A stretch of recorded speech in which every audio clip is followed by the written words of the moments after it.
O meu ativismo LGBT começa realmente em 1996, né? Começa, quer dizer, é um ativismo que é incluso na minha trajetória de ativista. Eu venho da década de 80, no movimento, entro para o movimento negro.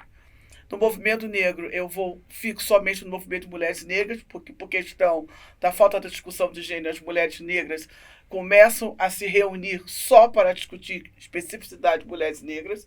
Eu vou para esse movimento e nesse movimento eu começo a ter uma voz quase única. Eu digo quase única assim. Existiam lésbicas negras no movimento de mulheres negras, mas elas nunca se colocavam.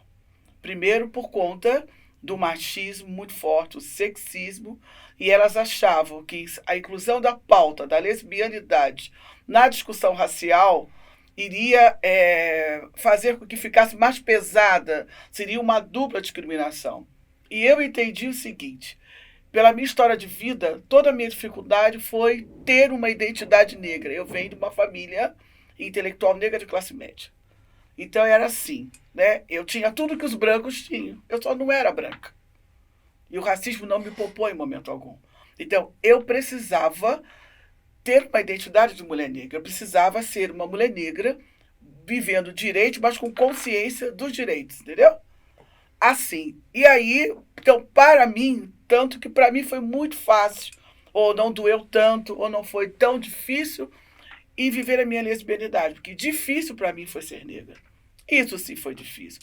Isso doeu, sabe? Isso doeu. Então, depois daquele processo todo doloroso, né? Ser lésbica era só mais uma coisa.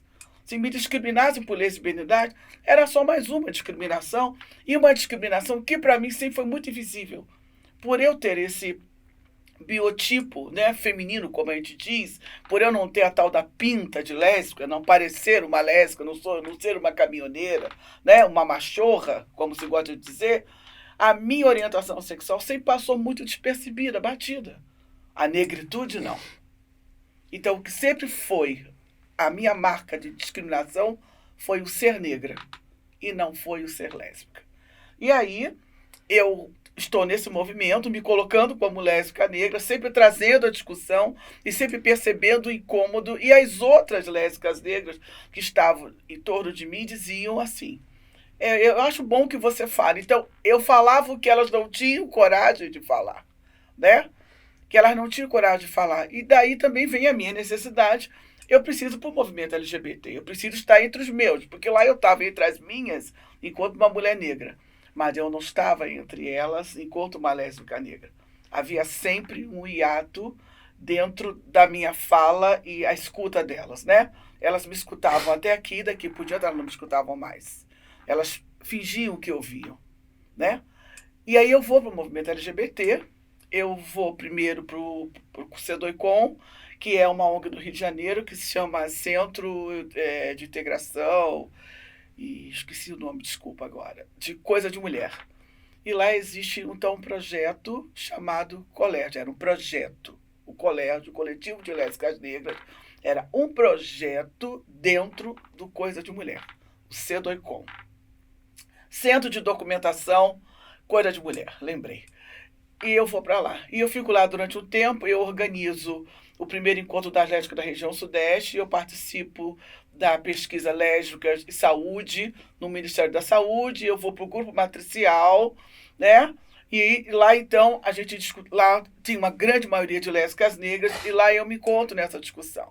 Por razões políticas, né? Políticas, pessoais, em determinado momento, eu sinto uma necessidade muito grande quando eu vou fazer especialização, fazer pós-graduação, e eu começo a achar que o movimento pessoal tem que vir para a academia. Precisamos escutar as pessoas da academia que estão falando isso. E isso me trouxe um problema político dentro da instituição, que tinha, sim, uma postura que eu considero radical e, ao mesmo tempo, eu entendo, né? Durante muito tempo, o movimento social reclamou dessa postura acadêmica que vai ali, escuta você, anota tudo, tarará, pesquisa, faz o trabalho, a dissertação, né?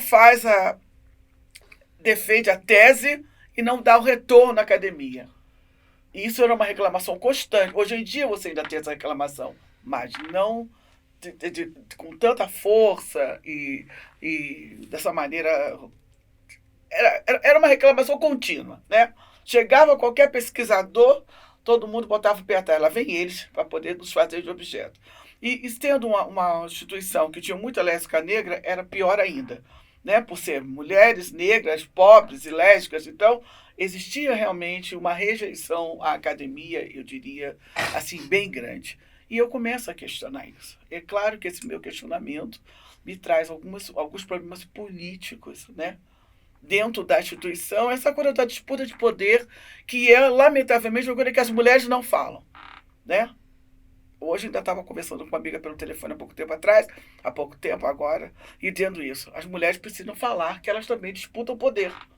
A gente tem uma coisa assim, a gente não fala que disputa o poder, disputa o poder o tempo todo, né? E nessa história dessa disputa de poder, eu fico lá, e aí eu resolvo sair e vou para o Grupo Arco-Íris. Eu conhecia o Cláudio Nascimento, tinha dividido uma mesa com ele, conversava muito com ele, o que era um problema para mim também dentro da instituição, né? Por quê? Porque há no movimento, né, nem todas as lésbicas pensam assim. Eu parto do princípio que eu preciso discutir racismo com pessoas negras para que elas entendam a construção da subalternidade dessa raça, né? Por que os negros estão nesse lugar? Qual é a construção maior, né? Qual é a construção do patriarcado que coloca os negros nessa subalternidade? Isso eu tenho que discutir com os negros. Mas eu preciso também contar para os brancos, historicamente, essa construção dos privilégios. E aí, no momento que você sabe por que você tem prática racista e não percebe, e na maioria das vezes os brancos não percebem os lugares de privilégio, né? Se eu não sentar com você e começar a dialogar com você a partir disso, você não vai se perceber racista e eu não vou dialogar com você no olho, eu vou dialogar com você com raiva, porque eu serei sempre aquela inferiorizada, e não vou conseguir dialogar com você achando que você me olha como ser inferior, e será o discurso sempre da Casa Grande e a senzala, como está falando, está difundido aí em todos os lugares. Essa é a questão. Essa era uma questão. A mesma coisa se dá na questão do masculino e do feminino, né?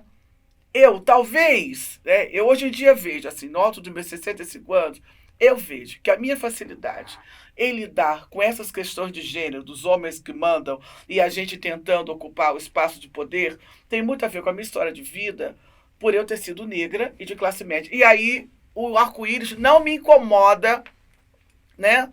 Estar no arco-íris, uma instituição mista, majoritariamente masculina, não me incomoda. Eu sei falar com esses homens, eu sei conversar com eles, porque eu aprendi a falar. Vocês estão conseguindo entender como é que eu me construo na minha identidade, né? Eu nasci aqui, eu nasci negra, dentro dessa classe média da Tijuca do Rio de Janeiro, um bairro, não sei se vocês conhecem, o Rio de Janeiro é um bairro de classe média, filha de professor, neta de professor, bisneta de professor, né? É nome de escola, meu bisavô é tese de doutorado, dissertação de mestrado. Então, é dessa história que eu venho, né? Eu venho com todo esse arcabouço, mas eu sou negra. Então eu tive que pegar todo o arcabouço, que se eu fosse branca eu estaria num lugar de muito privilégio, e como negra, o meu privilégio só vai até a página 30, porque 31 os brancos falam, para por aqui. Eu chego no arco-íris e o que eu tenho que me mover entre os gays é da mesma maneira. E eu começo a discutir no arco-íris a questão racial, tá aí o Márcio que sabe, eu começo a falar, a gente não fala de negro, porque eu chego no arco-íris branco, mas que eu olho e vejo vários afrodescendentes e que não estão falando disso. E a gente começa então a falar disso. É preciso que a gente fale isso, né? Estar na BGLT, para mim, quer dizer, eu tenho toda essa minha vida do arco-íris, fico no arco-íris, quando o Cláudio vai para a gestão, eu vou junto com o Cláudio, né?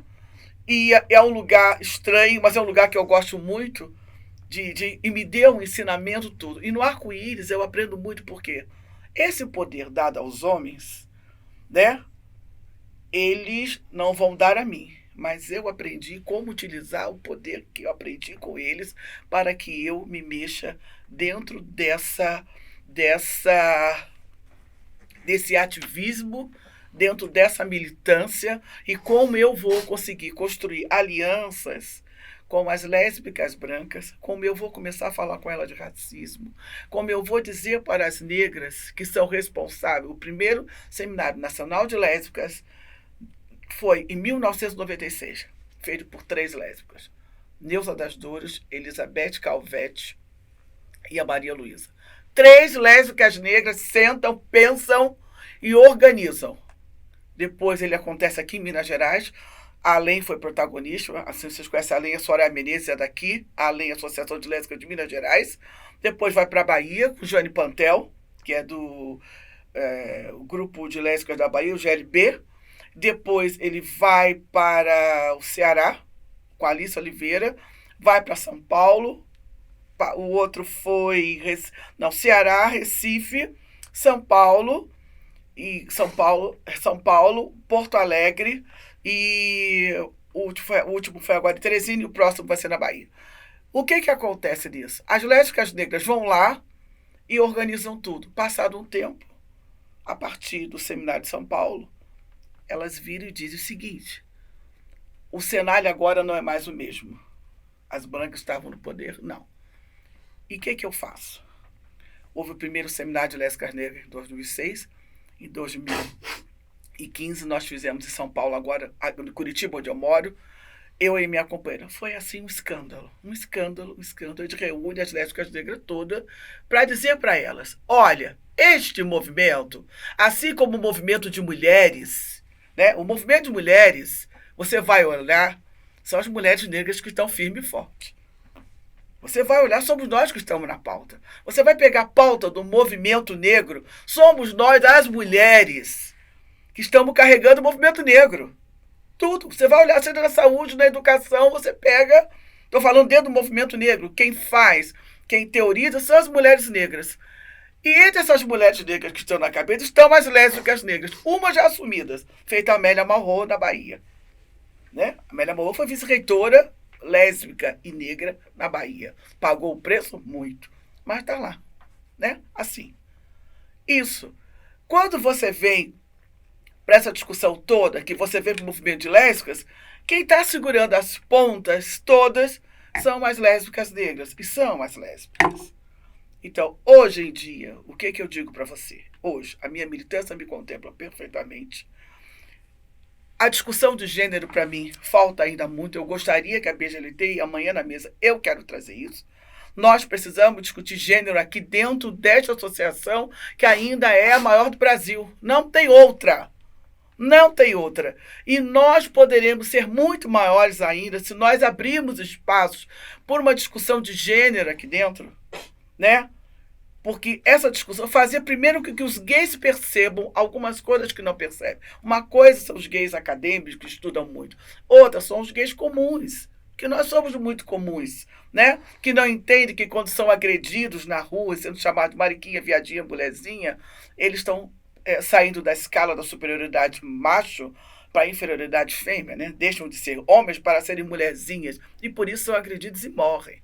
Das travestis, transexualidade, não vou falar agora, elas morrem mais ainda, porque além de ousarem abrir mão dessa masculinidade e ainda reinventam os corpos masculinos para feminino. Então essa ousadia paga com a morte. Não tem outra, não tem mais jeito, é apagar com a morte. Então, essa discussão da identidade de gênero, hoje, para mim, as pautas do movimento LGBT tem que ser fortalecido na identidade de gênero, buscar as questões raciais, intersetorialidade com a questão de drogas, e a saúde mental. Eu sou hoje Conselheira Nacional de Saúde pela BGLT. Eu estou muito feliz com esse espaço, é um espaço que me cansa, que me desgasta, porque está todo mundo vendo que o SUS está se acabando, mas eu fico felicíssima quando eu consigo chegar naquele plenário, entendeu? Um plenário totalmente hétero, silenciosamente homofóbico, transfóbico, lesbofóbico, e dialogar com aquelas pessoas a partir de direitos. E a partir de direitos você consegue ampliar a sua pauta. Era isso que eu tenho para dizer no momento.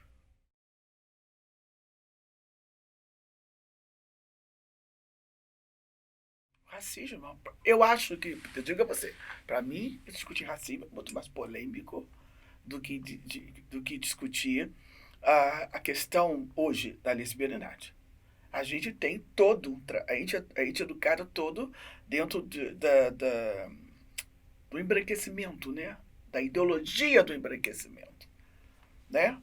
Então, retornar à negritude fica difícil, porque enquanto você tem uma grande massa de afrodescendentes desesperados por ficarem brancos, achando que vão resolver todas as questões de vida, né? E não conseguirem, porque eles gastam uma energia a vida inteira alisando cabelos, tentando desconstruir toda aquela identidade negra, né? Um esforço enorme e não conseguem.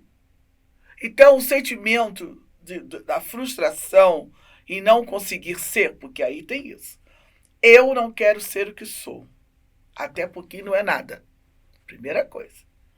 Eu não quero ser o que sou, até porque não é nada. Porque se você não tem a sua identidade negra pronta e com a autoestima colocada, você não tem nada. Você vai se olhar, você vai dizer, eu sou afrodescendente, eu sou moreno, né? Eu sou preto, eu sou mulato, o que você quiser dizer. Você é. Mas você não será se você não sentir-se à vontade naquele papel. Enquanto você não se sentir à vontade naquele papel, você não vai conseguir ser. Então, você passa a sua vida inteira, ou quase toda, se debatendo para ser aquilo que você não é.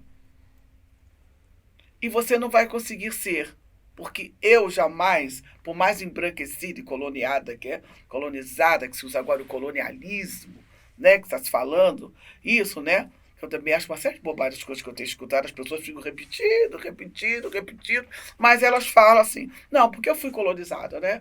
São negros colonizados. E você? Da onde com isso? Sabe? Então você passa a vida inteira se debatendo para deixar de ser aquilo que você não quer ser, que colocaram naquele lugar e você acreditou.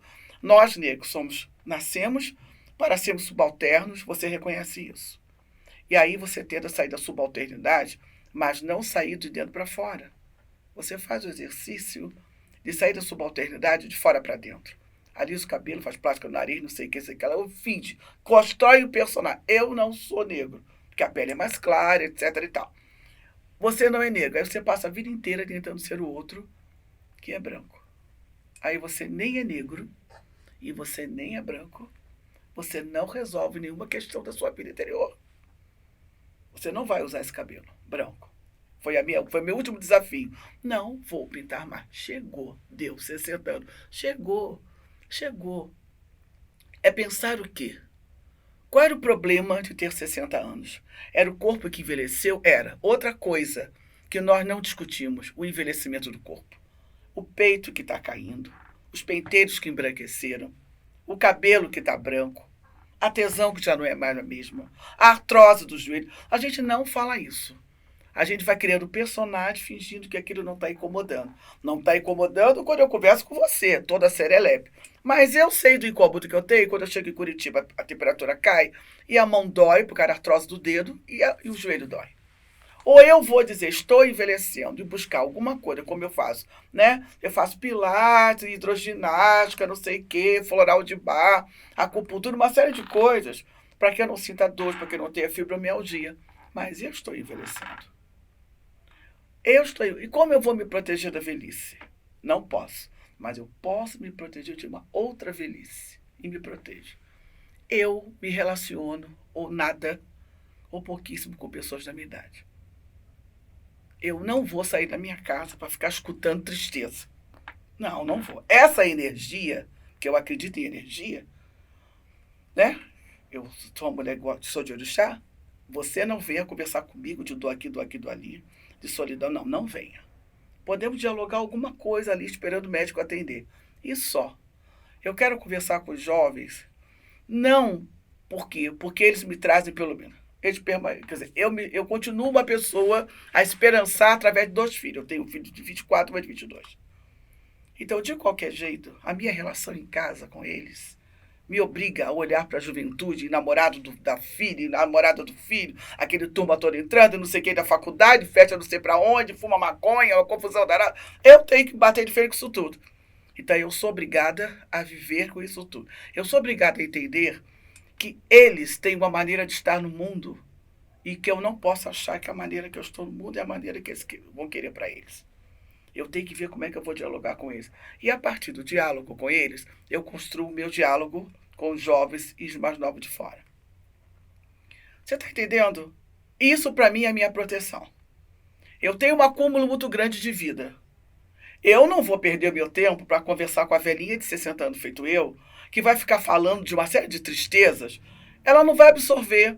Para ela não vai interessar o meu acúmulo, as minhas discussões raciais, o que eu leio. Ela não quer. Quem é Bell Hooks para ela? No máximo, ela vai achar que é um chocolate. Tá entendendo? Assim, não. Eu tenho que dividir. Eu sou da afiliada da Rede Mulheres Negras do Paraná. Lá nós temos um grupo de mulheres de todas as idades, temos as jovens. É com essas mulheres que eu vou dialogar. Sabe? A gente vai discutir a tristeza, mais dentro de um outro olhar. Eu não quero trazer para a minha vida o discurso final. Eu não quero escrever requiem da minha vida. Sabe? Eu não vou escrever requiem para a minha vida. Não posso fazer isso comigo. Não posso fazer isso com a vitalidade que eu ainda tenho. Você está entendendo? E é isso que eu tenho que dizer para elas. Atenção, precisamos falar de envelhecimento. Precisamos dizer que o peito que caiu continua te dando tesão. Você não pode achar que o peito que caiu acabou. E é isso que elas sentem. É isso que eu não sinto. Eu tento dizer para elas. Mas é como você falou. Tem umas que escutam. Tem umas que fazem uma performance. Né? Eu não tenho problema.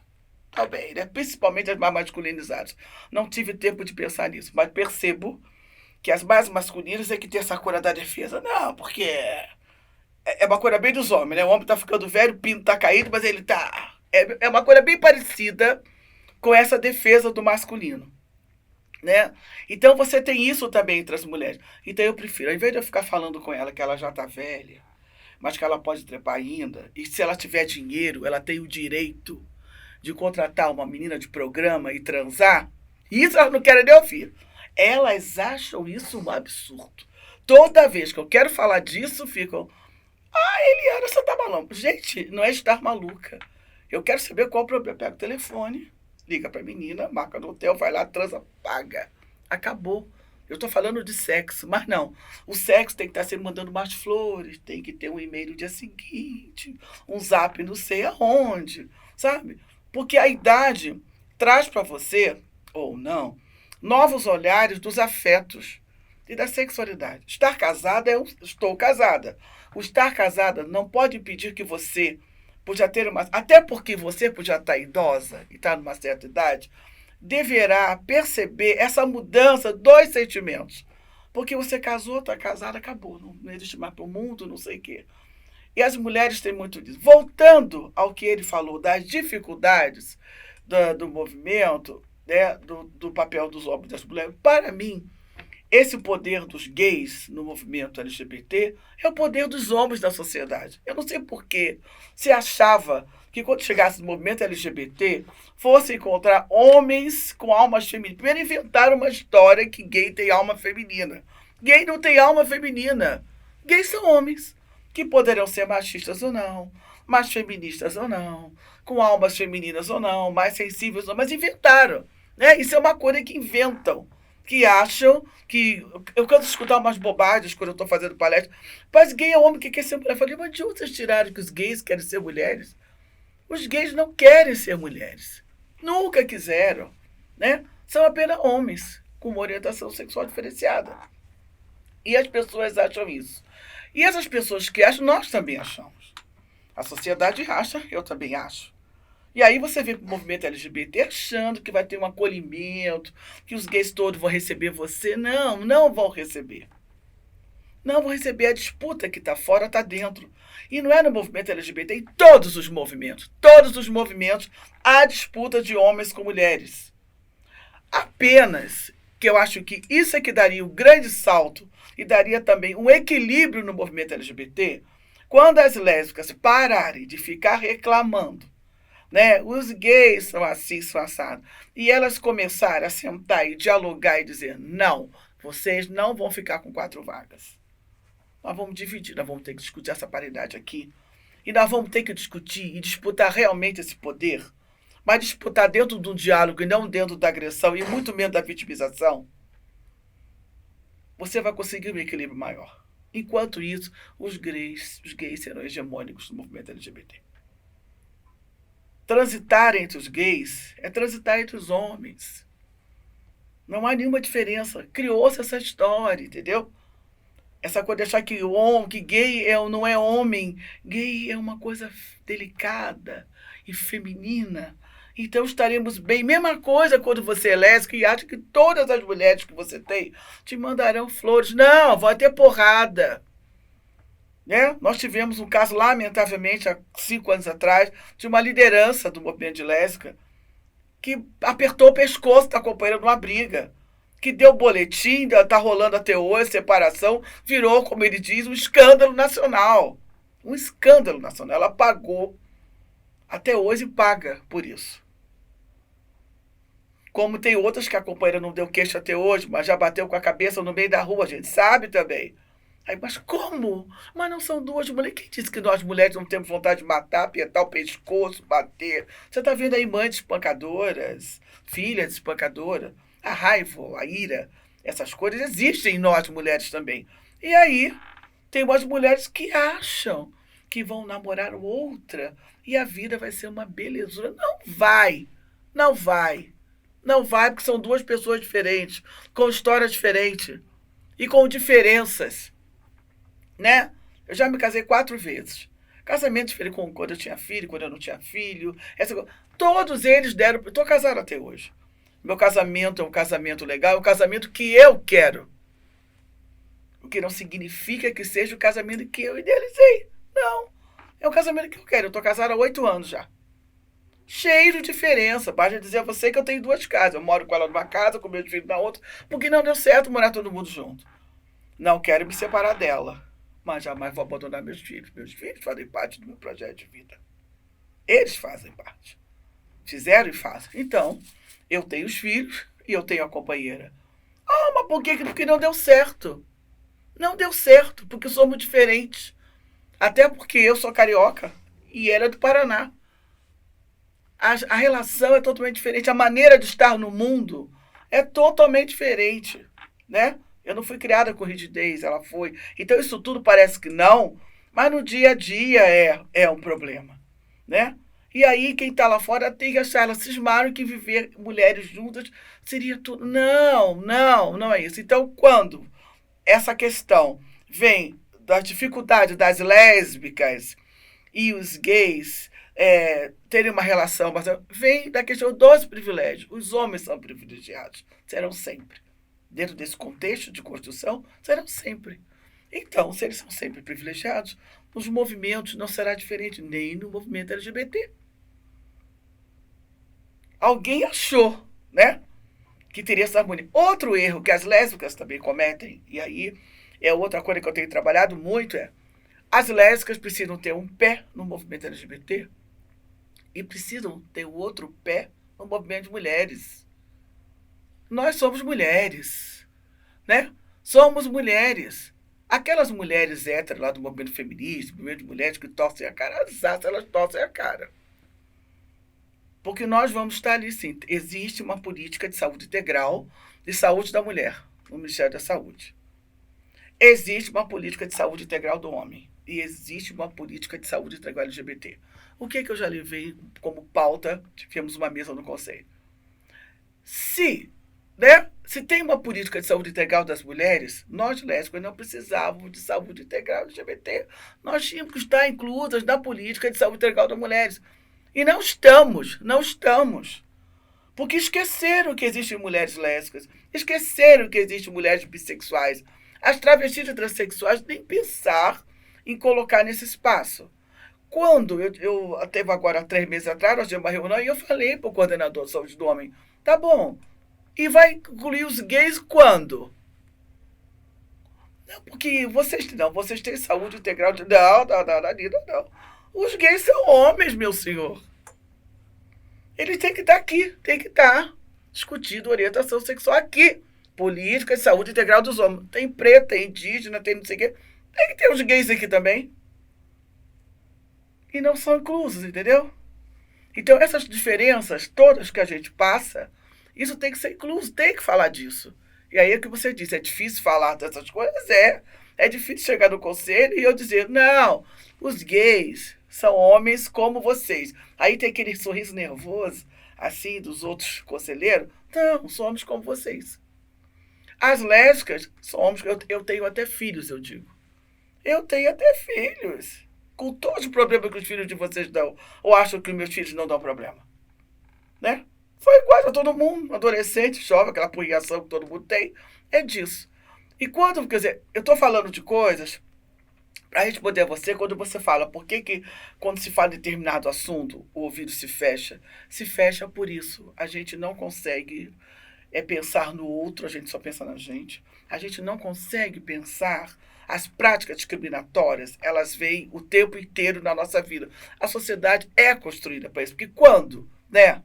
Quando eu construo prática de discriminação, eu enfraqueço, porque se estivermos todos fortes e numa aliança, o grande poder cai.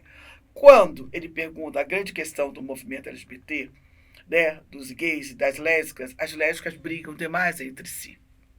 É mais fácil brigar comigo do que brigar com você. Porque você está posto, você é gay, você é homem. Está posto que você é homem, né? Você é mais forte que eu. Então é mais fácil para eu dizer a ele, a ela, dizer a outra como eu, né? É mais fácil você brigar comigo, que sou mulher como você, do que brigar com ele, que é homem, que está no espaço de poder, que está lá dentro. Você pode reparar, você vai lá dentro, tá lendo o estatuto, só tá palpitando o ônibus. A única mulher que palpitou 3 vezes fui eu. E a outra que é trans. O resto são só os homens. E os mesmos homens. Os mesmos homens.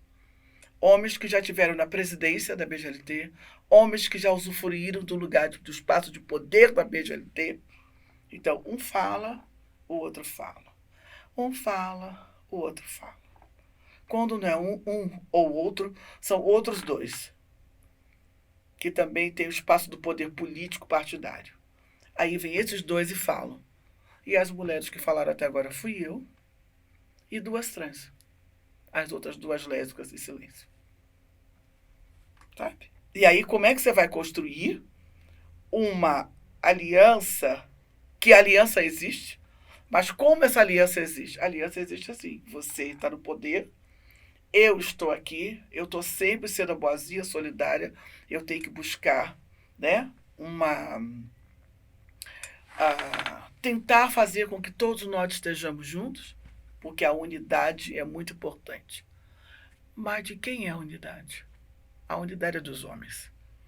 Eu estou trabalhando para a unidade dos homens, que quando eu chego e fico no papel de tentar a unidade para não ter problema durante a assembleia, tentar escutar um ou outro, que um vem e fala, o outro fala, que quando vem e fala, quero falar com você, Eliana. Quero falar com você, Eliana? Tem um olhar. Quero falar com você, Eliana, porque você está aqui entre nós, você tem fala, então eu sou obrigada a te ouvir. Porque eu sou uma mulher que tem fala. Se eu não tivesse, não me escutaria. Eu não estaria entre eles. Eu não teria sobrevivido entre os gays se eu não tivesse nascido negra entre brancos. Não teria. Eu não teria sobrevivido entre eles se eu não tivesse sido negra entre brancos. Eu não tenho dúvida disso. Eu não tenho dúvida disso. Né? Então é todo um exercício da superação. Agora, essa superação precisa ser feita de uma maneira tranquila. A sociedade, ela é assim. Ela é assim, entendeu? E aí, como eu me coloco nesse lugar? Eu tenho que me colocar nesse lugar com horas com muita raiva, com horas sem raiva nenhuma. Uma amiga minha está muito chateada. Uma amiga nossa, que já foi secretária. Aí me pegou no telefone, falamos, mas nós temos o mesmo entendimento. Ou a gente pensa como vai ficar, ou a gente briga entre nós, né? Porque é isso que acontece. Eu não consigo brigar com você, aí eu brigo com ela. E aí ela torna-se a minha grande inimiga, né? E você continua poderoso porque você está aqui, você está no seu lugar, você não sai do seu lugar. Quem sai do meu lugar e vai para a briga sou eu. E quando eu saio para o lugar e brigo lá, eu fortaleço você. Isso é em todos os movimentos. E aqui no movimento LGBT, isso é muito. A BGLT, para mim, eu vou repetir o que eu falei no princípio.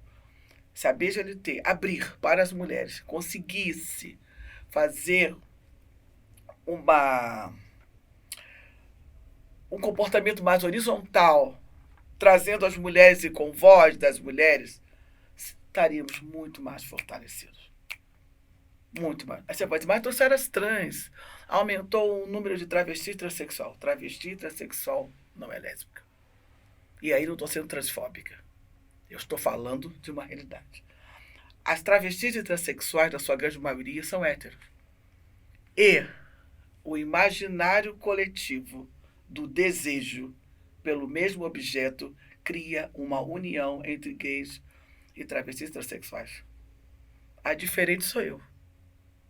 Eu sou a diferente. Eu sou aquela que gozo sem pênis. E quando uso pênis, é erótico, é um acessório. Eu sou aquela que gozo num corpo que não é um corpo de homem. E isso, no imaginário coletivo, é quase que imperdoável. As travestis e transexuais que estão se declarando lésbicas estão sendo rejeitadas completamente no movimento travesti transexual. Elas são completamente rejeitadas. Elas são rejeitadas.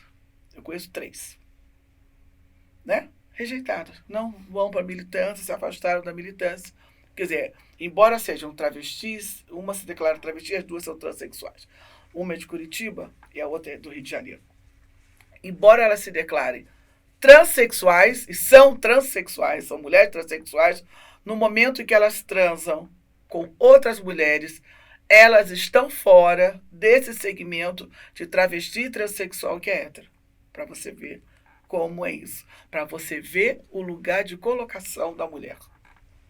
Era o que eu tinha para dizer, como eu vejo, viu, Márcio, o movimento hoje.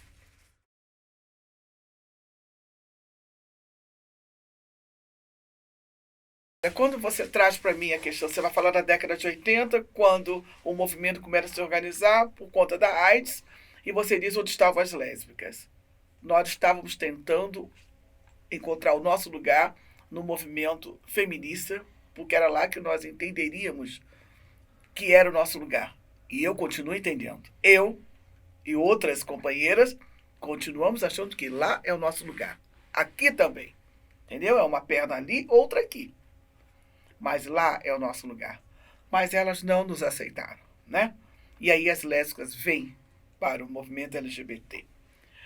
Como pessoas, nós estávamos acolhendo todos os nossos amigos que partiram. Eu mesma morei durante 6 meses com 2 companheiros dentro da minha casa, porque um estava muito mal, o outro não sabia o que fazer, então o ponto foi lá em casa. Eu morava sozinha, era lá em casa. Nós acolhemos todos os gays que estavam dentro, foram acolhidos por nós lésbicas. Tanto que tem lésbicas que falam disso, falam com isso, com mágoa, né? Porque não sei o que, eu tive vários amigos que morreram na minha casa, era eu que tomava conta, era eu que ia no hospital, e era mesmo, porque a família não estava nem aí, daí a necessidade de nós termos hoje, né, contratos de casamento que garantam a nossa vida e garantam nossos bens, né? Em década de 80. Então, em 80 é quando o movimento feminista vem, fortalece, rasga o sutiã, eu participei dessas coisas todas. Aí tem essa coisa cruel. As lésbicas estão novamente na liderança do movimento feminista. Eu não vou citar nome aqui, porque é uma questão de ética, mas eu diria que 80% daquelas mulheres líderes do movimento nesse eixo, Rio, São Paulo, todas eram lésbicas.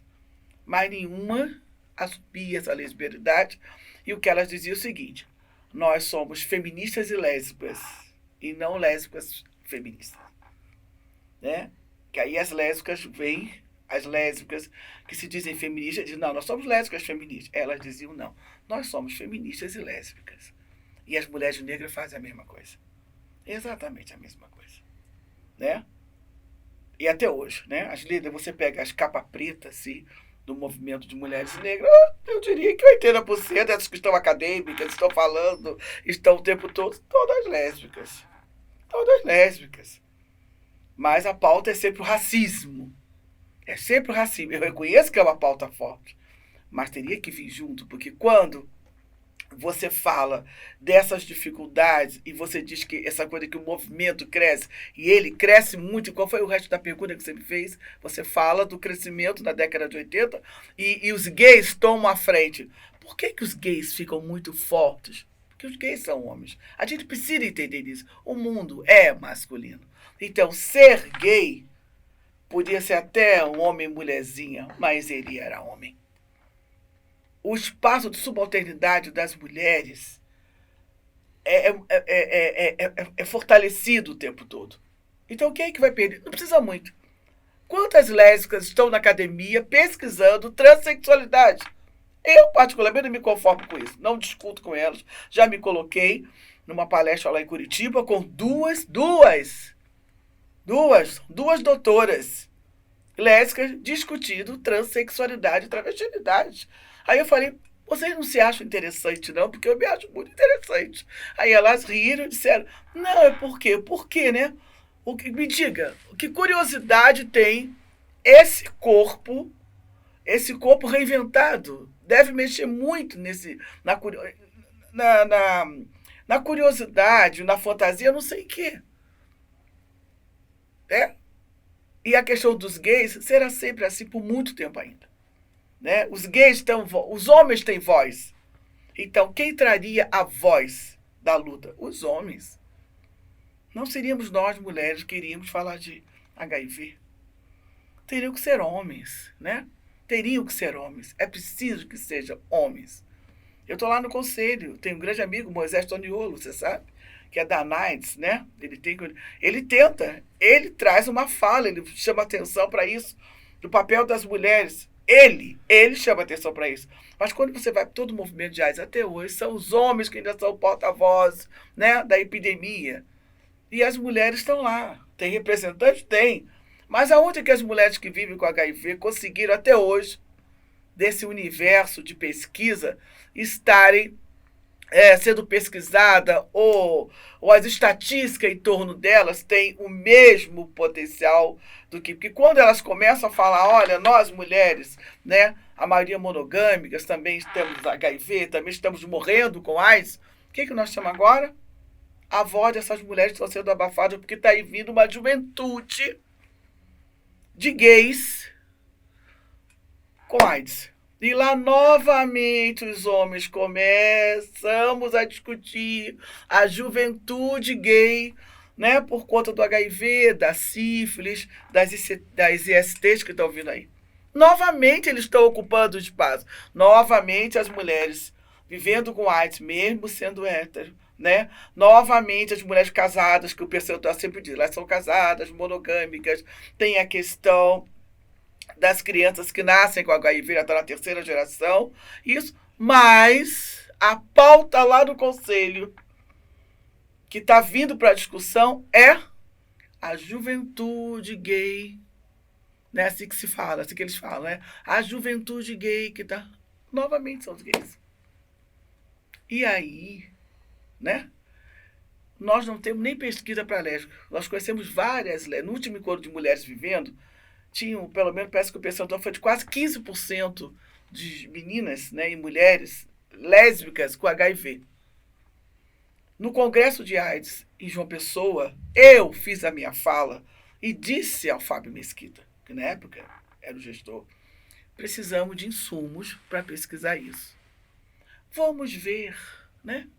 Vamos ver, tem que fazer isso. A burocracia era ampla para você fazer uma pesquisa com essas mulheres que haviam aparecido se dizendo lésbicas, vivendo com HIV. Se o Ministério, naquele momento que tinha dinheiro, ainda estava podendo, não se... Imagina a época, agora, né?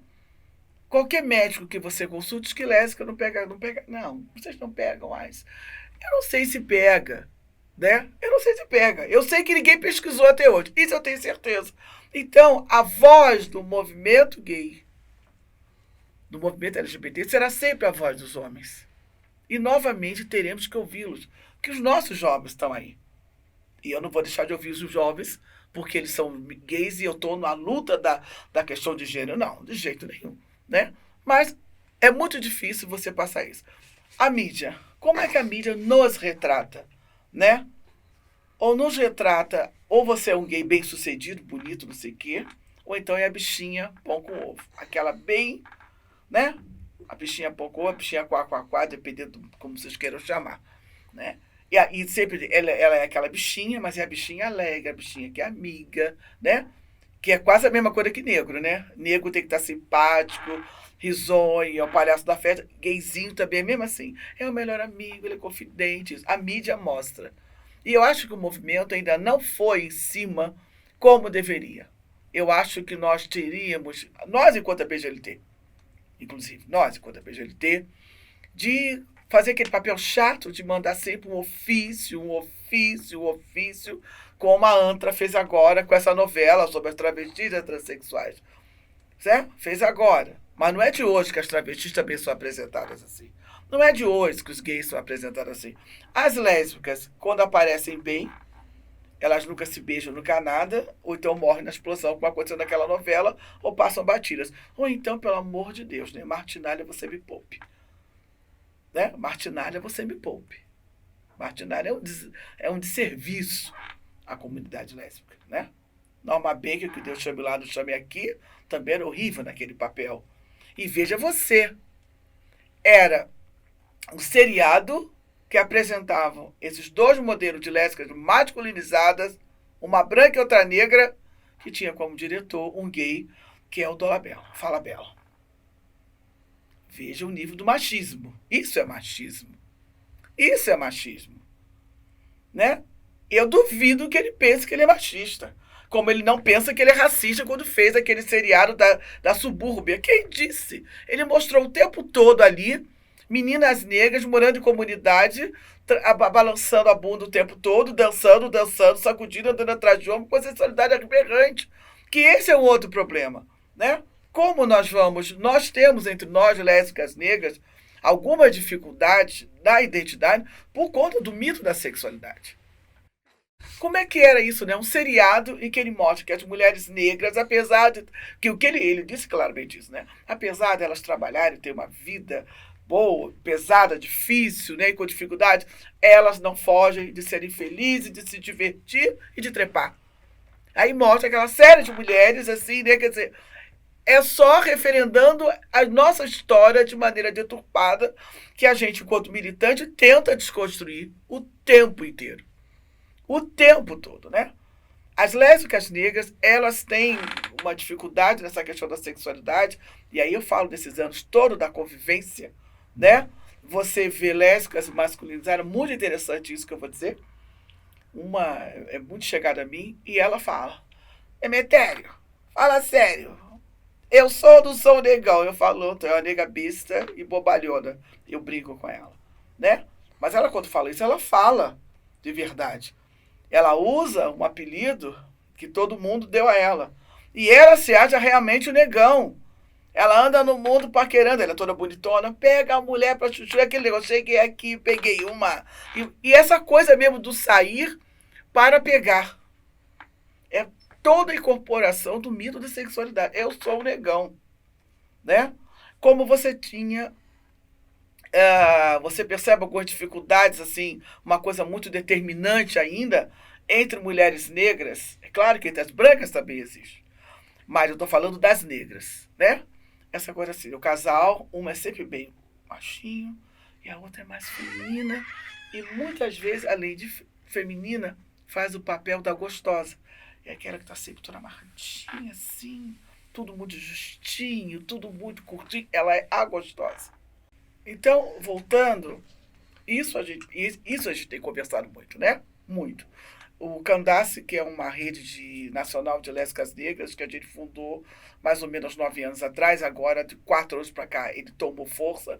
E quando a gente vai fazer oficina, ele está muito forte em Pernambuco, na Paraíba, na Bahia tem a Altamira, tem mais 3 meninas, e lá no Paraná e na região região centro-oeste. E a gente está trabalhando muito nessa questão. Primeiro, trabalhando a questão não só... E nós voltamos a fazer oficinas de corpo, as oficinas do movimento feminista. No seminário de Lésbicas Negras em 2015, nós fizemos, foram 4 dias com pautas de oficinas de corpo. As oficinas do movimento feminista, nós trouxemos uma feminista branca, porque ela é uma referência dentro da questão do corpo, a Suíra Oliveira de Pernambuco, e trabalhamos com o corpo. Essa questão do corpo, eu acho que nós temos que retomar a discussão do corpo na mulher, na lésbica, na trans e na mulher. Essa questão do corpo é importantíssima. Porque este corpo, né, este corpo macho tá aí, você olha, vocês todos 3, vocês são 2 jovens, eles são 2 coroas de mais de 40 anos. Não adianta chorar, não. Mas são 2 coroas, como você olha para os dois são homens. E aí esse corpo tem curiosidade? Tem, porque como é que um corpo desse, vocês tão bonitos e são gays, né? Com tanta moça boa, solteira, e vocês são gays. Este corpo meu, de mulher negra, treinado para ser um corpo sedutor de mulher, eu o transformo num corpo lésbico. Aquele corpo que seduz, mas goza sem o homem. E isso também é incompreensível. E da travesti transexual, a gente não vai nem falar, né? Que corpo é aquele todo delineado. Este corpo é o grande incômodo desta sociedade. Quando não entendem, né? Quando nos rechaçam pelo corpo. E aí vem esse Fala Bela com aquela baboseira, mais uma vez referendando o mito de ser sexual da mulher negra. Né? Elas não cansam, né? Elas são mais fortes e elas têm a ser, quer tudo aquilo. E que a gente trabalha é jogado fora em 50 minutos no programa de televisão por um gay branco, racista, misógino, que trata as lésbicas e as mulheres daquela maneira. É isso que ele é. Ele não passa de um gay branco, misógino, insuportável. Né? Fala Bela é isso. Mas que é exaltado. Então, é isso que é preciso. Eu não acredito que a gente vá conseguir um equilíbrio de relações se não levarmos a discussão de gênero. Não acredito numa sociedade que diminua esta crueldade do racismo, que o racismo, para mim, é a maior violência expressada que um ser humano sofre. Né? Porque se você não me discrimina diretamente, você busca sempre maneiras de me deixar à margem. E de maneira mais sutil possível. E isso é cruelmente. E a questão das travestis transexuais, temos que incluí-la no feminicídio. Quando se mata uma travesti, uma transexual, está se matando uma mulher. E a sociedade não aceita isso. E nós temos que trabalhar por isso. Então, eu acho que a BGLT daria um grande salto se ela trouxesse a discussão de gênero, se ela trouxesse a discussão do protagonismo racial, se ela falasse da questão das drogas, se ela trouxesse um trabalho voltado mais para a construção de identidade a partir do que eu sou e não do que eu gostaria de ser. Que esse é o nosso grande desafio. É assim que eu vejo a vida.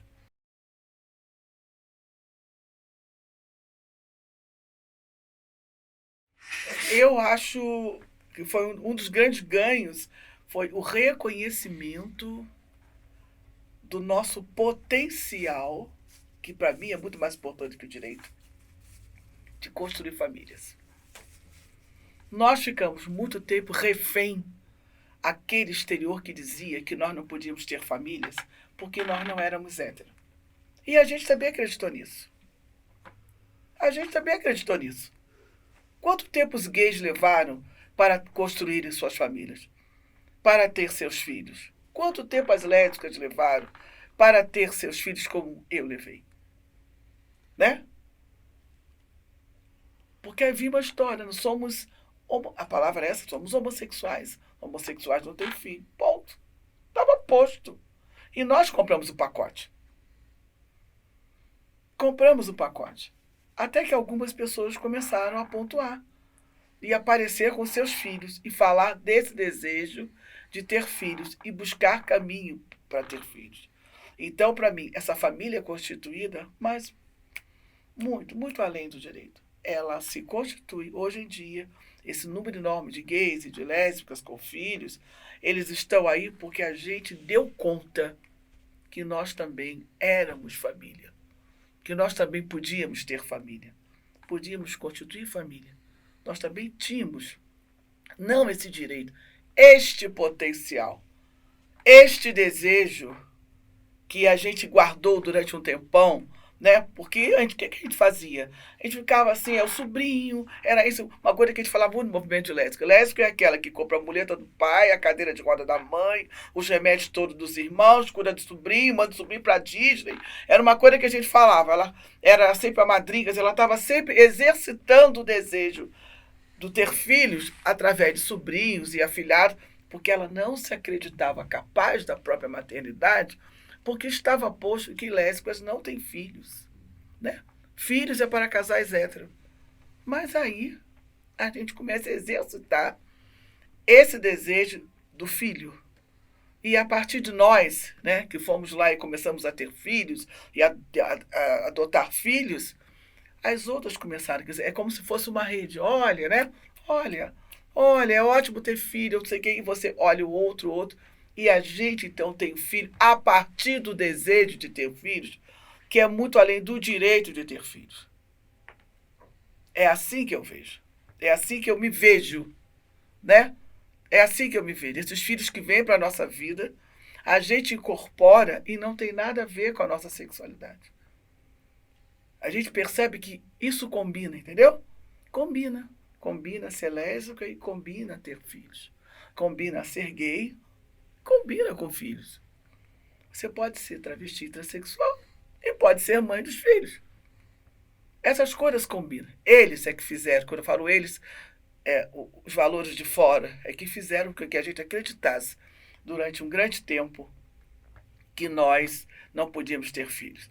E a atenção nesse processo é também, e outra coisa que eu tenho percebido, a gente está conseguindo ser pai e mãe de uma maneira mais tranquila, né? Que tem que tomar muito cuidado com isso. Senão a gente vai virar o super pai gay, a super mãe lésbica, que os filhos da gente não poderão ter nenhum problema, para que os outros não digam, são assim porque a mãe é gay, que a mãe é lésbica. Ele é assim porque o pai é gay. Não. Ele é assim porque os filhos são assim. Os filhos são assim. As pessoas são assim. Né? E nós somos mães como qualquer outra mãe. Toda mãe tenta ser o melhor possível. E nós também vamos tentar ser a mãe melhor possível. E essa geração de filhos de gays e lésbicas, eles vão ter o momento deles de construírem a própria identidade de filhos de gays e lésbicas.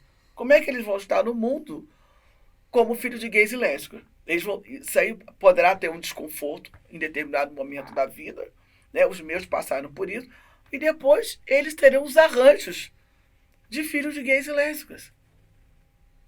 Né? Do mesmo jeito que tem filhos que têm dificuldade porque o pai é muito gordo. Né? Vamos supor, ai, a minha mãe chega na escola, a minha mãe é obesa, todo mundo olha para minha mãe. Sua mãe é aquela gorda, aí ele fica, ai, a minha mãe é aquela gorda, a minha mãe não é aquela bonita. Mas a minha mãe não tem marido, não tem um namorado como a mãe dos outros. A minha mãe tem uma namorada e ele vai ter que elaborar isso. E a gente vai ter que enfrentar isso, né? Como a gente teve que enfrentar os pais da gente. Eu estou falando da naturalização da maternidade, da paternidade, que é o que deve estar entre nós, né? E não essa coisa também, que também tem uma coisa que eu tenho percebido, principalmente entre lésbicas, essa coisa do adotar a criança. Ah, olha, minha mãe está apaixonada pela nossa filha. Sua mãe está apaixonada pela nossa filha, porque as avós costumam ficar apaixonadas quando tem os netos, né? Ela não está mais apaixonada pela sua, porque é filha de duas lésbicas, não.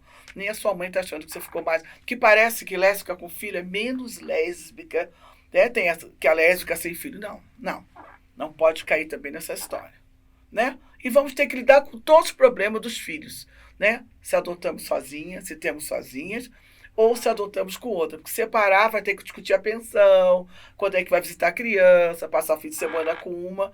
Será toda a mesma trajetória. E aí você tem que ter isso como uma coisa muito, muito normal na sua vida. E não essa coisa de Facebook, entendeu? Isso me incomoda um pouco. Facebook, aí as duas. Ai, essa aqui é Maria Luísa. Ana Paula. Não, Maria Luísa, Ana Paula. São meus filhos, como filhos de todo mundo. Sabe? Eu acho que isso é um grande ganho. Isso ajuda a nossa autoestima. A construção daquela autoestima é você sair de você a partir da consciência do que você pode fazer, do que você pode ser. São processos.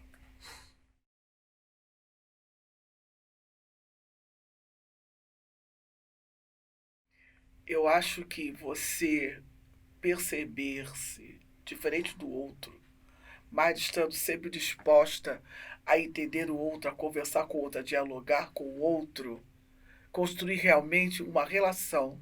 Isso para mim é fundamental. E construir uma relação baseada do outro e que eu veja você como outro e eu como outra pessoa. Eu não posso, ou seja, como eu vou conviver aqui, novamente vou trazer para esse cenário da BGLT, que eu percebo uma série de diferenças, uma série de coisas que precisam ser aparadas, mas coisas que não possam impedir, né? Essas coisas que precisam ser aparadas não sejam coisas que impeçam que eu me relacione com você e que eu construa com você. A gente precisa aprender a tirar aparas e continuar vivendo junto. Entender que as aparas fazem parte e as aparas são possíveis. Porque o que acontece nos movimentos, a gente, como ele trouxe lá na frente, essa fragmentação, por muitas vezes a gente se fragmenta nas relações e daqui a um tempo elas voltam e você percebe que bobagem, né? Que bobagem. Que bobagem. Como foi tola essa minha briga com você? Ela pode ter sido necessária hoje, mas a minha briga com você hoje não pode permitir que uma causa inteira se perca. O que nos une? A causa que nos une, que somos nós aqui, né, comunidade LGBT, segmento LGBT, a gente não pode permitir que essa falta de aparas e essas briguinhas ou fragmentações que demoram até tempo não podem ser determinantes na trajetória da nossa vida. Não pode. É preciso que você entenda isso. Agora, para isso, é preciso que você abra seu coração. Outra coisa, só será possível você entender a fragmentação com o outro quando você não se fragmenta mais. Aí eu digo a você, foram 16 anos de terapia, que era isso. E quanto a gente se fragmentar com a gente mesma, ficar nessa coisa, eu não posso ser assim, não posso fazer isso, não, dizendo não para mim. Enquanto você disser não para você o tempo todo, você não vai conseguir dizer sim para mim. E a gente não entende isso. Esse é o meu desafio hoje como mãe. Como mãe, este é o meu desafio. E meus filhos digam menos não para eles. Para que eles comecem a dizer mais sim para a vida. Porque é esse não que a gente aprendeu a dizer para nós e a gente fica repetindo, né? Eu não posso isso, eu não sou assim, eu não quero. Não. Essa super rigidez da vida distancia você. Você está sempre buscando uma perfeição que é impossível. É impossível ser perfeito. E a gente tem isso na nossa trajetória de vida. Eu, você, todos nós temos isso. E aí eu me exijo de você. E aí vem as briguinhas. Não dá. Você tem que viver em paz com você mesmo. E aí é uma busca sua, né? É o entendimento, fora da religiosidade, fora da religião, fora da coisa, né? Estamos vivendo um momento muito difícil. Muito difícil. Um dos grandes desafios também que nós temos, de tantos nós estamos vivendo, é essa falta de laicidade e essas igrejas e essas religiões, eu diria as religiões fundamentalistas, os papéis fundamentalistas, né? Se você acha que você é um pecador, por exemplo, eu não gosto de igreja inclusiva. Eu não gosto. Toda vez que eu me aproximo de alguém que é de igreja inclusiva, o cara tá com a fala do evangelho, é aquela fala que o Senhor me ama, porque ele me aceita. Ele está o tempo todo querendo que Deus aceite, e ele não se aceita. Ele quer que Deus aceite, que a mãe aceite, que a sogra, a irmã mais velha, a cunhada, O chefe, ele só não se aceita. Com o que ele teria que se preocupar, que era ele se aceitando. Que aí foi que eu falei com você na questão do racismo. Né? É passar o tempo todo olhando no espelho, vendo que é negro, não querendo ser negro e fazendo uma trajetória em busca de ser o que não vai ser. Aí não consegue viver nem como é, nem como outro é. Ó. Se fudeu. Se fudeu. Sabe? É exatamente a mesma coisa. Eu não gosto das igrejas inclusivas por isso. Né? Eu acho que a gente tem que buscar a unidade, mas uma unidade muito maior, que é a unidade política, que é a unidade emocional, que é a unidade dos afetos, sabe? Nós nos tratamos muito mal entre nós. As mulheres se tratam muito mal, as lésbicas se tratam muito mal, né? Porque ao invés de desenvolver uma cadeia de afeto e afetividade, né? E afetividade, parar de achar, né, que essa coisa que tem muito, principalmente os gays, sai, vai pra sauna, pega. Os gays falam assim, não, é o direito ao corpo de buscar o prazer. Tirar essa fala de, olha só como eles se comportam. Eles se comportam como querem se comportar. E ponto. Porque se você incorpora também essa coisa que a gente fala, fica tudo pra lá e pra cá, por que ninguém fala dos homens héteros que vão pro pagode arranjar mulher fim de semana? Por que ninguém fala deles? Então eles têm direito de comer uma mulher a cada fim de semana. Ou duas ou três no pagode. E por que os gays não podem ir pro cinema? Vão pro cinemão porque é o lugar que foi estabelecido pro prazer proibido. Eu acho que preciso que vocês pensem bastante nisso para que a gente consiga parar essas dificuldades que há entre nós aqui no movimento. Eu fico escutando uma vez o negócio dessa coisa da heteronormatividade que a gente incorpora, né? Porque não sei o que, olha, principalmente aqueles que estão casados. Eu estou casada há 25 anos. O problema é teu. E bom, tá casada há 25 anos, né? Ah, não é isso? Eu estou casada há 8 quando fala pra mim, porque eu tenho um casamento longo. Que tem mais sapas que botam também no Facebook. Estamos juntas há 32 anos. Eu não consigo me ver 32 anos casada com a mesma mulher. Eu não consigo me ver, mas sou eu. Sabe? Então, tomar sempre cuidado com esse chamamento da perfeição do outro, que é novamente chamar você para o comportamento. Precisamos falar disso e precisamos pensar nisso. É o que eu diria hoje, que seriam coisas que nós precisamos conversar muito entre nós. E vocês, homens, precisam falar muito de corpo, de envelhecimento, de prazer, de potência, né? Impotência, no caso. Vocês precisam falar disso. Precisam falar disso. Do infarto, da pressão alta, da gastrite, pensar por que os jovens estão se suicidando. Está muito grande. Aumentou muito o percentual de suicídio entre jovens. Isso é preocupante, né? Da depressão. Vocês precisam falar disso. Precisam sair também dessa história que o machismo traz, que eu percebo, né? É tudo muito quá, muita alegria, muita coisa engraçada, muito face, de ombro de peru pra fora, tudo muito bonito. Mas vamos tirar uns minutinhos para falarmos do que precisamos e como nos sentimos. Porque essa educação de homem não chora, homem não sofre, todo mundo recebe, inclusive os gays. Inclusive os gays. E vocês precisam cuidar disso. Precisam cuidar disso, né? Eu acho que isso tudo ajudará na desconstrução desses espaços de poder de homens e mulheres. Eu acho sim.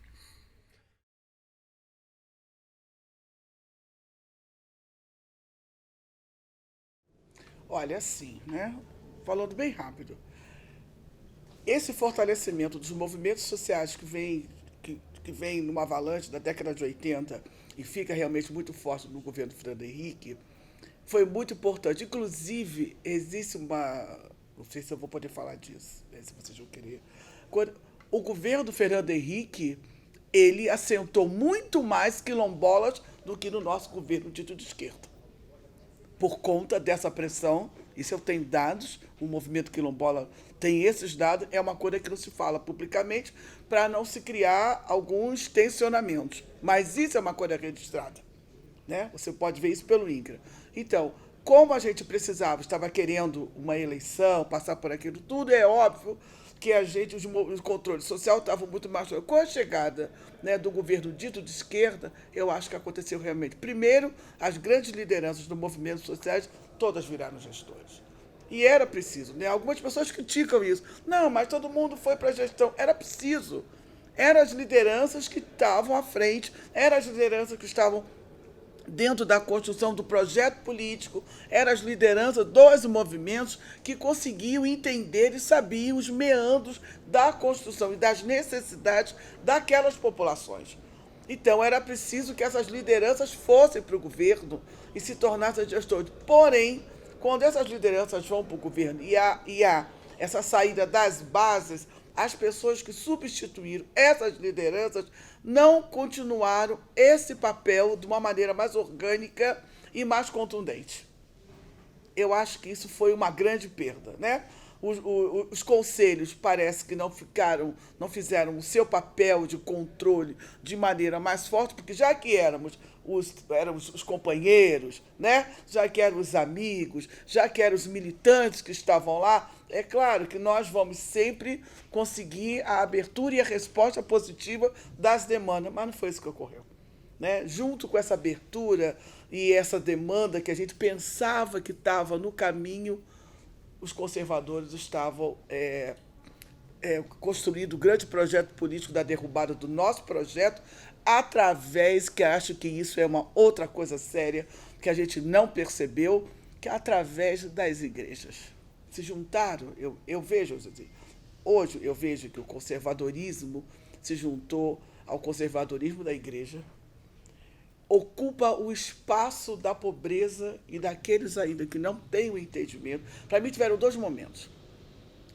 E isso assim, né? Quando as igrejas vão para dentro das comunidades, vão para dentro das periferias e fortalecem e levam a fala de aconchego a essas populações abandonadas, aí eles ganham tudo. Eles ganham os votos dos conservadores e, o que é pior, tiram de nós o nosso mérito enquanto projeto político.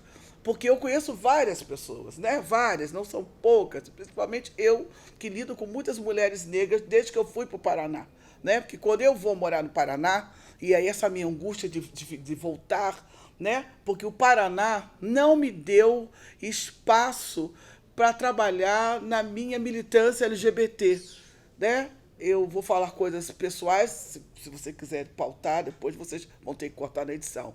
Mas quando eu chego no Paraná, Cláudia, eu não encontro uma ONG LGBT, eu não encontro uma ONG de lésbicas, eu encontro dignidade.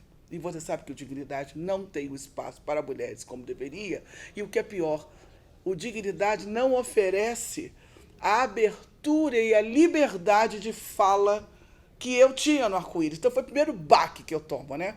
Quando eu chego no Paraná, eu encontro Artemis, que é uma ONG de lésbicas, paranaenses que acham que ser lésbica é ficar no churrasco, tomando cerveja, batendo papo, uma outra organização que acham que os problemas da lesbianidade estão resolvidos. É muito interessante esse parecer delas.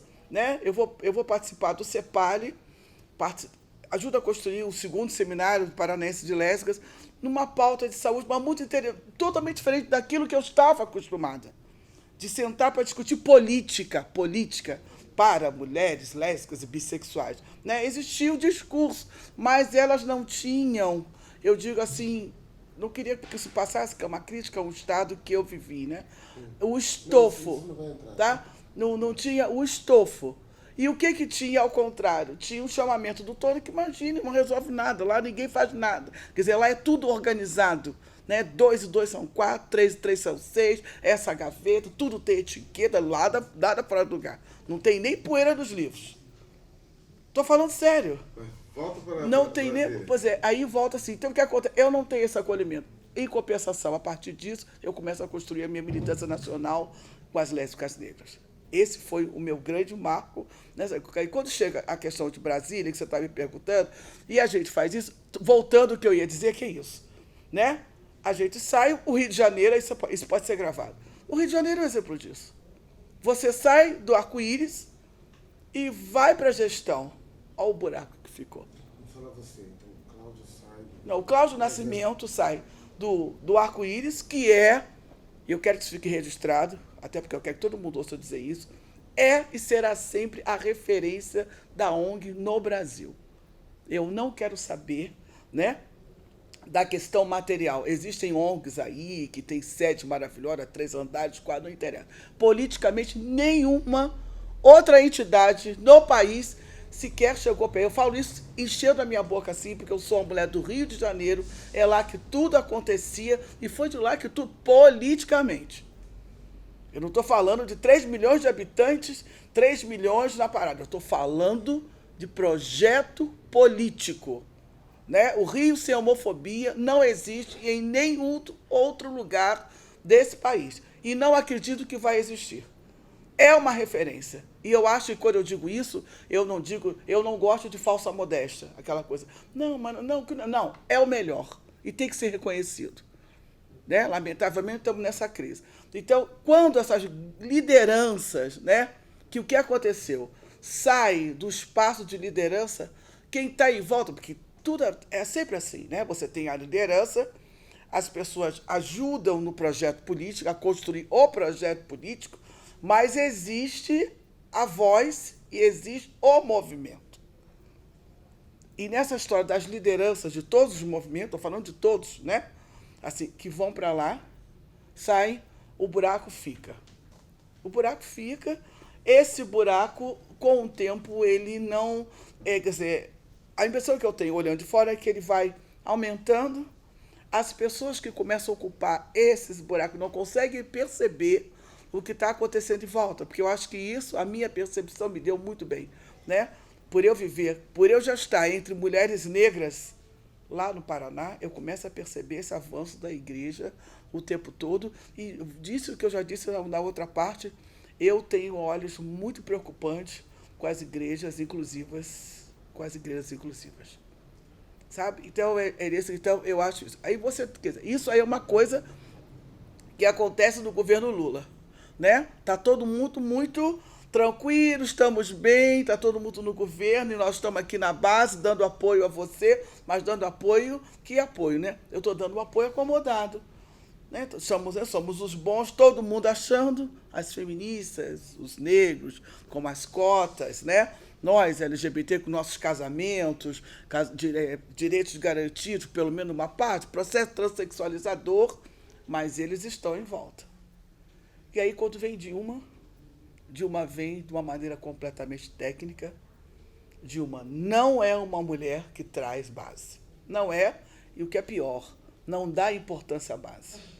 E quem está em torno dela também não dá. Não fazia parte do projeto político do governo Dilma o lado do social. Dilma realmente vem com uma preocupada com as questões econômicas, né? Ela tem outras preocupações que tem até a ver com a formação política dela. Ela é uma economista, né? Ela não é uma mulher que nasceu pobre, que veio do caminhão de Pernambuco. E isso tudo conta na história de vida da gente. As necessidades que nós temos de pensar o outro a partir de nós tem que ver com a nossa história de vida. Tem que ver com a nossa história de vida. E isso é uma coisa que, na minha concepção, foi muito forte. E esse afastamento de Dilma das camadas sociais, dos segmentos populares, e isso foi, sem contar, não vamos nem falar das alianças necessárias, porque que em determinados momentos essas alianças foram necessárias e continuaram sendo necessárias. Né? Houve avanços? No governo Dilma, para nós LGBT, eu não vi nenhum. Eu estou falando de mim. Estou falando do meu olhar. Não vi nenhum avanço na nossa pauta LGBT, não vi nenhum recurso. No último momento, em plena crise, eu não gostaria que isso passasse, não. Mas coisa mais absurda, na Conferência Nacional LGBT, nem naquele momento ela conseguia assinar a resolução do nome social. Tinha cabimento ela ainda ter dúvida no momento que ela estava pendurada pelo salto do sapato? Mas a gente pode pegar? Não, isso não, que aí vai sobrar para mim, né? Porque não dá para pagar? Porque ela tá alguns contra lá de cima. Eu já sei quais são. Não, mas dessas questões... Eu lembro disso. Viagem demais aí. Coisa pior você já falou. Você poderia dizer que pois é. ela não assinou e aí depois de uma pressão... E depois de uma pressão, pois é, de uma pressão. Então, muda tudo? Faz uma reformulação. Tá. Não, você pode complementar o que você falou com tá essa gravado. frase, porque não tem... O que eu quero dizer é isso, né? Eu acho que eu vou usar uma palavra pesada, né? A indiferença em relação às questões LGBT, que eu acredito que ela até possa ter muito fortemente, por todo o boato que sempre se teve em torno da sexualidade dela, isso deve ter abalado muito ela, né? Durante o governo todo, sempre teve essa suspeita se Dilma era hétero, se Dilma não era hétero, como se isso fosse algum problema, mas não é problema para nós, mas é problema para uma nação que tem sempre os homens como referência, que já tinha uma mulher que só faltava ser lésbica. Pior do que ser lésbica, então seria se ela fosse preta. Aí estava o caldo tinha entornado, né? Então, eu acho que absurdamente, naquele momento, como eu já disse, que ela estava pendurada já no governo, pelo salto do sapato, ela ainda pensa se vai assinar ou não, né, o direito do nome social para travestis e transexuais. Nem neste momento ela consegue pensar que aquela assinatura poderia vir como reforço para ela naquele momento.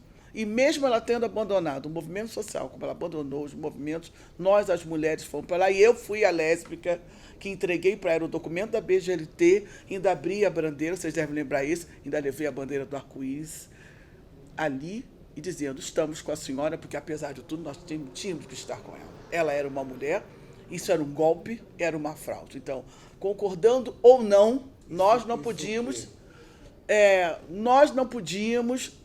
embora todas as mágoas que pudéssemos ter, né, pelo distanciamento que ela teve das bases, dos movimentos feministas, todos os movimentos sociais, ninguém conseguiu se aproximar de Dilma, né, falando de se aproximar politicamente. Dilma não acolheu os movimentos sociais, mas nós não poderíamos, por toda a nossa história política e do que a gente acreditava e continuamos a acreditar, e por isso estamos aqui, porque nós ainda acreditamos num projeto político baseado nos direitos sociais, isso, nós mesmo assim, magoados, fomos lá e dissemos para ela, estamos aqui com você, presidenta.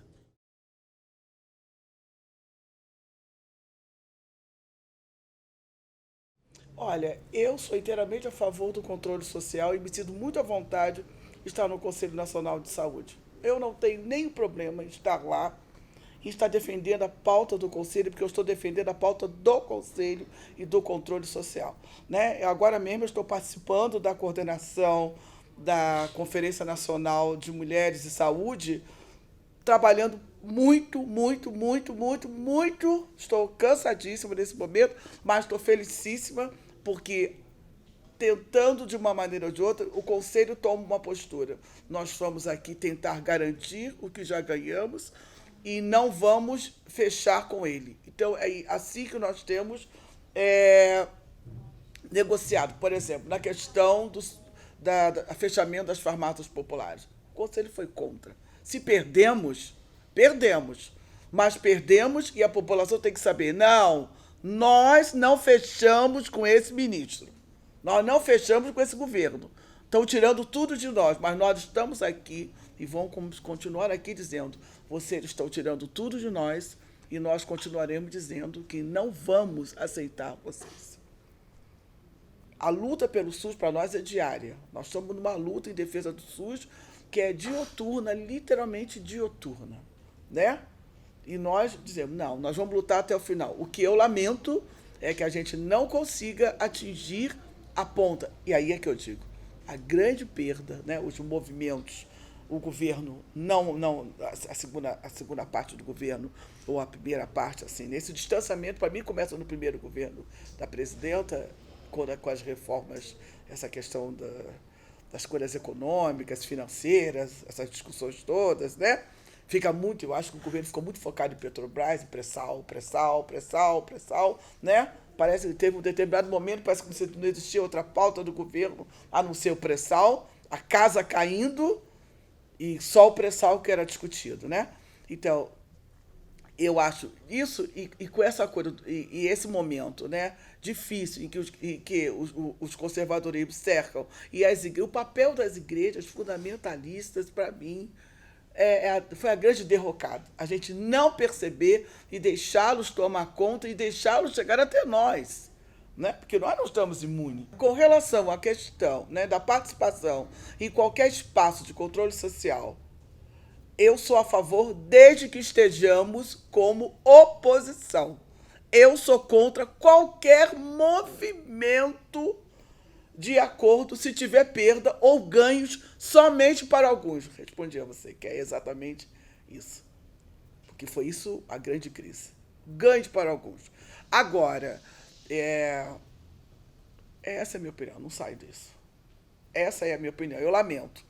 Eu lamento que não tenha tido uma equação, eu lamento essas disputas que eu acho que não levam a nada. Nada. Mas eu também sou mulher de 60 anos. Eu lamento que, às vezes, sejam colocadas na mesa alguns acordos que só se beneficiam alguns. E aí, nessa hora, eu sou contra o acordo. Ou é para todos o benefício, ou então está fora do benefício. Você não vai assinar um acordo que, não, então vamos fazer aqui, eu vou dar uma ditadinha, eu vou dar não sei o quê, aí você bota ali, né? E aqui fica assim. Não. Ou todo mundo vai beneficiar do acordo, ou então não tem acordo. E foi o que aconteceu no Fórum de Educação. Não teve acordo. Com uma tentativa, porque as opiniões, as coisas que foram rolando, beneficiava aqui, beneficiava ali, aí não deu acordo. Né? No lugar de oposição, você vai ter que cortar tanta oposição, já falei mais 10 vezes, de oposição. Exemplo, eu, no momento, estou no Conselho Nacional de Mulheres, fui eleita a mais votada em notório saber. Tá bom, fui lá e tomei posse. Qual é o meu papel lá? É ficar rindo para Pelágio? Não. Já coloquei a pauta. Está acontecendo no Rio de Janeiro um projeto chamado Menina, Moça e Mulher, de uma fundação por um médico que, no momento, eu não me lembro o nome. Ele tem um projeto maravilhoso que é para a questão de direitos sexuais e reprodutivos em jovens, em meninas e jovens adultas. De onde? População em situação de rua. Isso eu já vi. Isso eu já vi com o Norplant, com a rota do Norplant, pelo Benfam, que colocava o implantão, que é o mesmo que ele está usando, nas mulheres da periferia do Rio de Janeiro e nas mulheres nordestinas. E então ele traz esse projeto, Menina, Moça e Mulher, tudo isso. Aí eu levo a pauta, tomei posse no dia seguinte, a pauta foi essa. Secretária, eu gostaria de ter uma informação desse conselho a respeito, até porque soube que a senhora esteve no Rio. Ela ficou, não, eu fui convidada, não, eu só quero que a senhora me diga como. Como nós, ponto, é a pauta. É claro que até agora teve outra sessão, eu relembrei isso e relembrei outra coisa. Eu fiz parte, a OPAS construiu um grupo para poder escolher projetos de, como é que eles chamam? De êxito, projetos exitosos. Um dos projetos que estavam lá para a gente escolher tinha esse. A gente pega, a gente vê Pérola Byton, uma referência... Mas eu pergunto a você, isso é posição? Posição. É uma oposição ou é uma atitude de criticidade? Não, eu acho que é uma atitude de oposição, tipo assim, se a senhora está pensando que eu vou ficar aqui, calada, porque estou muito vaidosa, porque eu fui notório, porque tem essa leitura. Aí, primeiro ela me encheu de confete, tudo bem. Então, eu estou dizendo para ela o seguinte, tá, muito obrigada pelos seus elogios, da sua equipe, da assessoria, mas eu não vim aqui para fechar com a senhora. Porque a senhora está desmontando a política para as mulheres. Eu vim aqui para dizer o seguinte, eu vou aqui no Bloco de Controle Social, e a pauta que eu estou trazendo é essa. Ou ela me responde na próxima, ou eu saio do conselho. Eu não me interessa ser notório saber. Não me interessa ser notório saber do espaço em que eu, para ficar bonita na fita, vou ter que concordar com todos os absurdos que estão acontecendo lá dentro. Ou eu vou opor a pauta que ela vai me oferecer, né? Vou opor, já sentei com as outras companheiras da CUT, da UBM, estamos conversando, ou nós vamos nos organizar na oposição de fato, cobrando resposta inclusive solicitando que o Pérola Byton está na mesma história, então que alguém da Pérola Byton vá ao Conselho das Mulheres e vai dizer por que o Pérola Byton também está com essa postura, ou então eu saio. Sim. Eu não preciso disso.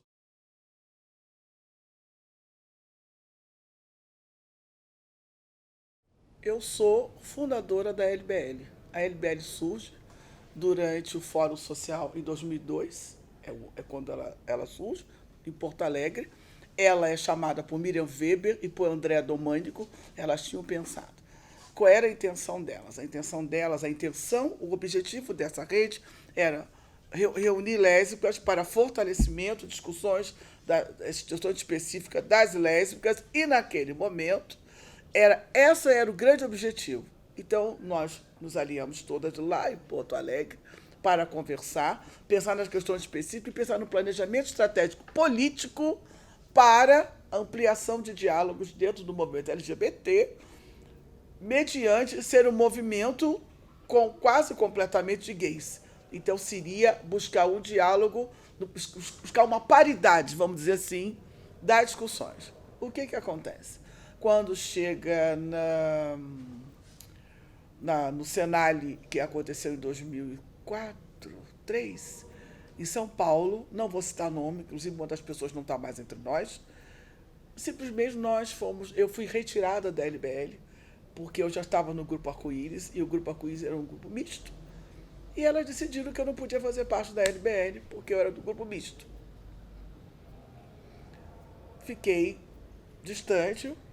Depois, sou convidada por Irina Bate, para ir para a BL, para construir um outro projeto político mais à frente, de vanguarda, aberto. Bobagem. Fiquei um ano, não deu certo. Não vou citar um capítulo muito ruim, que eu não quero expor, afinal de contas são companheiras lésbicas, são momentos políticos, né? A mesma coisa. Não avançou a discussão por tudo aquilo que a gente pretendia de avançar a política, já no entendimento de parceria com os gays, porque a gente nunca perdeu isso de vista, que era necessário uma parceria com a BGLT, todo mundo tinha ligação com a BGLT, né? Mas o projeto também para lésbicas também não deslanchou, porque era centrado numa única pessoa. E aí eu lamento, eu já trazia o hábito de falar o que eu queria e bem quisesse, que eu tive no Arco-Íris. Eu sempre digo que eu devo ao Arco-Íris a voz que eu tenho hoje, porque foi lá que eu comecei a falar e sem ter alguém que dissesse não pode falar isso, pode falar aquilo, né? Eu não precisei falar como alguém. Eu podia falar de acordo com o que eu pensava, né? Então eu venho desse espaço. Então esse espaço, eu sempre disse na primeira página, ter nascido na classe média e viver entre brancos me ensinou a ter autoestima suficiente para ser lésbico e viver entre homens. Não me faz sofrer viver entre gays. Então, isso na minha vida, é muito importante.